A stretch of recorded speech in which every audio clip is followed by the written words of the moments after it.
On a lancé un appel au territoire en disant s'il y en a qui ont des objectifs de transformation radicale, donc du 100% ou du 0%. 100% bio local, zéro chômeur, zéro gaspillage, etc.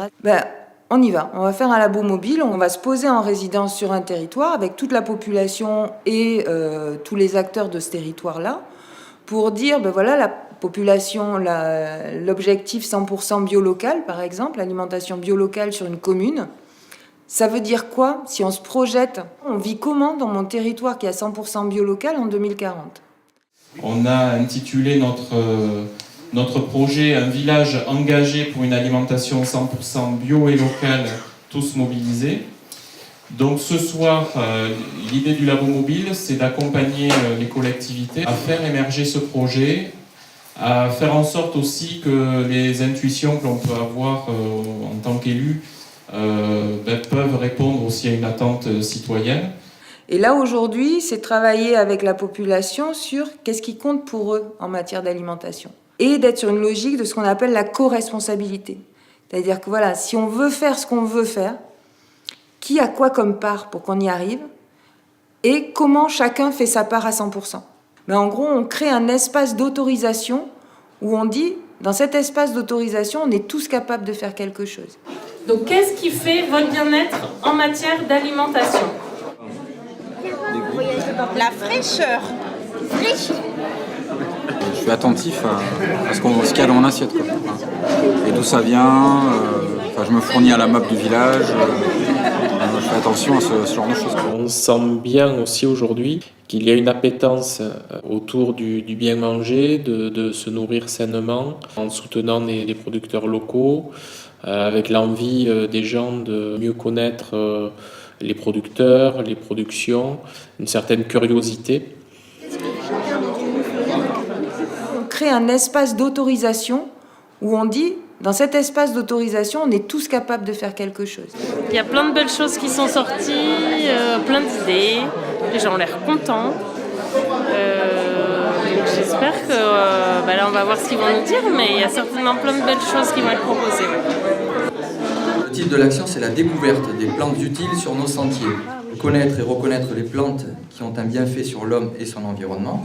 Et la création des jardins partagés sur des parcelles vierges. On est bien sûr parti sur avoir un potager pédagogique au Fort Médoc, le potager du XVIIe siècle à nos jours, plantes sauvages et domestiques. Je trouve que c'est une très belle démarche pour une commune de pouvoir essayer de faire une alimentation saine et durable surtout. Et ce qui est intéressant, c'est que ça fait effet boule de neige et qu'on sent que les gens sont vraiment motivés par ces projets, par un changement entre guillemets de société, mais à une échelle locale. On est venu, c'est parce on trouve que cette idée est super, charmante et positive pour maintenant et puis pour plus tard aussi, pour sensibiliser les enfants à se manger mieux, à se vivre mieux et peut-être aussi un côté collectif et du coup un lien social au travers de ce jardin, ça serait super. Il y a déjà une base de travail ici qu'on n'a pas forcément en ville, quoi. Donc les gens sont bien motivés, je pense, pour ce genre d'action, quoi. À travers cette première soirée, on voit bien que les gens ne sont pas en difficulté ou face à une page blanche. C'est vrai que l'alimentation est quand même au centre aussi de nos débats.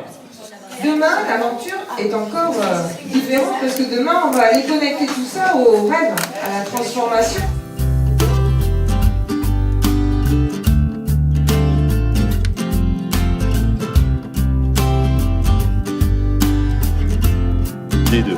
Des labos mobiles, c'est bien que les habitants et les acteurs du territoire ils s'approprient le projet et qu'ils mettent en place quelque chose. Et c'est pas une parole institutionnelle qui vient évoquer le fait que voilà ce qu'on a prévu de faire pour vous. Dans nos populations, il y a des gens qui sont arrivés à Cussac parce que le foncier était accessible. Et l'idée que l'on a au niveau de la municipalité, c'est qu'ils se disent on a bien fait de venir, non pas seulement parce que le prix du foncier est accessible, mais parce qu'il y a une dynamique citoyenne et de projet qui fait qu'on se sent bien et qu'on a envie de continuer à vivre dans ce lieu. Un carré dans l'accueil où on relaye ce message de se servir avec un petit carré d'aromates à l'intérieur. Oui, faire le lien. Avec ça, on peut faire des boutures, non ? Donc la question du labo mobile aussi, c'est de dire, il faut aussi aller là où les choses se passent et là où les gens vivent finalement. C'est pas réservé qu'à la ville, ces histoires-là. Il faut le faire là où les gens sont et aussi dans tous les coins de Gironde, quoi. La transformation comme ça dans un village qui souhaite être sur une politique forte, ça veut dire qu'il faut opérer plein de changements. Il faut se donner la perspective de 5-10 ans sans doute pour visualiser un peu l'ensemble des changements qui vont s'opérer. S'il y a des bonnes volontés, et nous pendant 2 jours on a vu quand même beaucoup de bonnes volontés, s'il y a des bonnes volontés c'est facile de faire les choses.